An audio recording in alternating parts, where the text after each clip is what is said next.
രാവിലത്തെ ബ്രേക്ക്ഫാസ്റ്റ് ആയിട്ടും രാത്രി ഡിന്നറായിട്ടും ഒക്കെ കഴിക്കാൻ പറ്റുന്ന നല്ല ടേസ്റ്റി ആയിട്ടുള്ള ഒരു ബ്രേക്ക്ഫാസ്റ്റ് റെസിപ്പിയാണ് ഇന്ന് ഷെയർ ചെയ്യുന്നത്. ഒരു 10 മിനിറ്റെല്ലാം കൊണ്ട് നമുക്കിത് തയ്യാറാക്കി എടുക്കാൻ വേണ്ടി പറ്റും. അപ്പൊ നമുക്കിത് എങ്ങനെ ഉണ്ടാക്കുന്നതെന്ന് നോക്കാം. ഇതിനായിട്ട് നമ്മളൊരു പാത്രം എടുത്തിട്ട് അതിലേക്ക് 2 കപ്പ് അരിപ്പൊടി ഇട്ട് കൊടുക്കാം.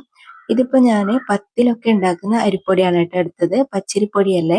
അത് നിങ്ങൾ പ്രത്യേകം ശ്രദ്ധിക്കണേ. ഇനി നമുക്ക് ഇതിലേക്ക് 1 കപ്പ് പുട്ടുപൊടി ഇട്ട് കൊടുക്കാം. എന്നിട്ട് നമുക്ക് ഒരു 1/2 കപ്പ് മൈദ കൂടി ഇതിന്റെ കൂടെ തന്നെ ചേർത്ത് കൊടുക്കാം. അപ്പൊ മൈദ താല്പര്യം ഇല്ലെങ്കിൽ നിങ്ങൾക്ക് 1/2 കപ്പ് ഗോതമ്പ് പൊടി എടുക്കാം. ഇനി നമുക്ക് ഒരു 1/2 ടീസ്പൂൺ ഉപ്പ് ചേർത്ത് കൊടുക്കാം. എന്നിട്ട് ഇത് നല്ലപോലെ ഒന്ന് മിക്സ് ആക്കി എടുക്കണം. അപ്പൊ ഈ അരിപ്പൊടിയും പുട്ടുപൊടിയും മൈദയെല്ലാം നന്നായിട്ട് മിക്സ് ആയിട്ട് വരുന്ന രീതിയിൽ നമുക്ക് മിക്സ് ആക്കി കൊടുക്കാം. ഇനി നമുക്ക് ഒരു മിക്സിന്റെ ജാർ എടുത്തിട്ട് അതിലേക്ക് നമുക്ക് 1 കപ്പ് തേങ്ങ ഇട്ട് കൊടുക്കാം. പിന്നെ ഇതാ കുറച്ച് ഉള്ളി ചേർത്ത് കൊടുക്കുന്നുണ്ട് കേട്ടോ. ഞാൻ എടുത്തത് വലിയ ഉള്ളിയാണ്, നിങ്ങൾക്ക് വേണമെങ്കിൽ ചെറിയ ഉള്ളി എടുക്കാം. എന്നിട്ട് 1 ടേബിൾ സ്പൂൺ പെരിഞ്ചീരകം കൂടി ചേർത്തിട്ട് നമുക്ക് ഇതൊന്ന് ചതച്ചെടുക്കാം. ഒരുപാട് അരഞ്ഞു പോകരുത്, ഒന്ന് ക്രഷ് ചെയ്തെടുത്താൽ മതി കേട്ടോ.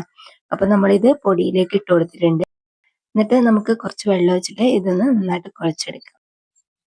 സാധാ നോർമൽ പച്ചവെള്ളമാണ് ഒഴിച്ചു കൊടുക്കുന്നത്. എന്നിട്ട് നമുക്ക് ഇതേപോലെ നല്ലൊരു സോഫ്റ്റ് ഡോ ആക്കിയിട്ട് എടുക്കണം. നമ്മൾ അരിപ്പത്തിലെല്ലാം ഉണ്ടാക്കാൻ വേണ്ടിയിട്ട് ഉണ്ടാക്കുന്ന ആ ഒരു സോഫ്റ്റ്നെസ്സിലാണ് കേട്ടോ കുഴച്ചെടുക്കേണ്ടത്. അപ്പോൾ നമ്മുടെ മാവ് റെഡി ആയിട്ടുണ്ട്. ഇനി നമുക്ക് ഇതുപോലെ ചെറിയ ചെറിയ ബോൾ ആക്കിയിട്ട് എടുക്കാം. ഒരു ചപ്പാത്തി മാവിനേക്കാളും കുറച്ച് വലിയ സൈസിലുള്ള മാവാക്കിയിട്ട് എടുക്കാം ട്ടോ.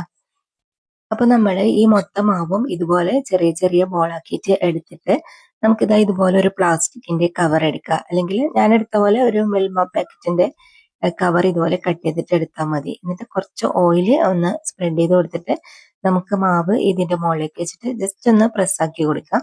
എന്നിട്ട് ഇതിങ്ങനെ മടക്കിയിട്ട് ഇതിന്റെ മുകളിലേക്ക് നമുക്കൊരു പ്ലേറ്റ് വെച്ചിട്ട് ചെറുതായിട്ടൊന്ന് അമർത്തി കൊടുക്കാം. ഒന്നിങ്ങനെ പ്രസ്സാക്കുമ്പോൾ തന്നെ നമുക്ക് പരത്തി കിട്ടും. ഏറ്റവും സിമ്പിൾ ആയിട്ടുള്ള രീതിയാണ് കേട്ടോ ഞാൻ കാണിക്കുന്നത്. അതല്ലെങ്കിൽ നിങ്ങൾ കൈ വെച്ചിട്ട് സാധാരണ പരത്തുന്ന പോലെ പരത്തിയാലും മതി. എന്നിട്ട് നമുക്ക് ഓയിൽ നന്നായിട്ട് ചൂടാക്കിയിട്ട് മാവ് ഇതിലേക്ക് ഇട്ട് കൊടുക്കാം. കുറച്ച് സമയം കഴിയുമ്പോൾ ഇതുപോലെ നന്നായിട്ട് തന്നെ പൊന്തി വരാൻ തുടങ്ങും. ഇനി നമുക്കിത് മറിച്ചിട്ട് കൊടുക്കാം. മറിച്ചിട്ട് കഴിഞ്ഞിട്ട് പിന്നെ കുറച്ച് സമയം മാത്രം ഇതൊന്ന് ഫ്രൈ ആക്കിയിട്ട് എടുത്താൽ മതി. അപ്പൊ ഇതാ ഈ ഒരു കളറിലാണ് കേട്ടോ നമ്മൾ നെയ്പ്പത്തിൽ ഉണ്ടാക്കേണ്ടത്. അപ്പൊ ഇൻസ്റ്റന്റ് ആയിട്ട് ഉണ്ടാക്കാൻ പറ്റുന്ന നല്ല ടേസ്റ്റി ആയിട്ടുള്ള നെയ്പ്പത്തിന്റെ റെസിപ്പിയാണ് ഇത്. ഞാനിപ്പോ കാണിച്ചിരിക്കുന്ന അളവിൽ നിങ്ങൾക്ക് കുറെ നെയ്പ്പത്തിൽ ഉണ്ടാക്കാൻ പറ്റും. ഏകദേശം പകുതിയോളം ഞാനിതാ ഫ്രൈ ആക്കി വെച്ചിട്ടുണ്ട്. ഇനി ബാക്കിയും കൂടി ഫ്രൈ ചെയ്തെടുക്കാനുണ്ട്. അപ്പോൾ ഇതാ നമുക്ക് ചിക്കൻ കറിന്റെ കൂടെ കഴിക്കാൻ അടിപൊളി ടേസ്റ്റ് ആണ് കേട്ടോ. അപ്പൊ നിങ്ങൾ ഉണ്ടാക്കി നോക്കിയിട്ടില്ലെങ്കിൽ ഒരു പ്രാവശ്യമെങ്കിലും ഇതേപോലെ ട്രൈ ചെയ്ത് നോക്കുക. ഇത് കണ്ട നമുക്ക് നല്ല പെർഫെക്റ്റ് ആയിട്ട് തന്നെ നെയ്പ്പത്തിൽ റെഡി ആയിട്ട് കിട്ടിയിട്ടുണ്ട്. സാധാരണ നമ്മൾ അരി അരച്ചിട്ടെല്ലാണ് ഉണ്ടാക്കാറുള്ളത്. അപ്പൊ അതല്ലാണ്ട് നമുക്കിതാ പെട്ടെന്ന് ഇൻസ്റ്റന്റ് ആയിട്ട് ഉണ്ടാക്കാൻ പറ്റുന്ന അടിപൊളി നെയ്പ്പത്തിലാണ്.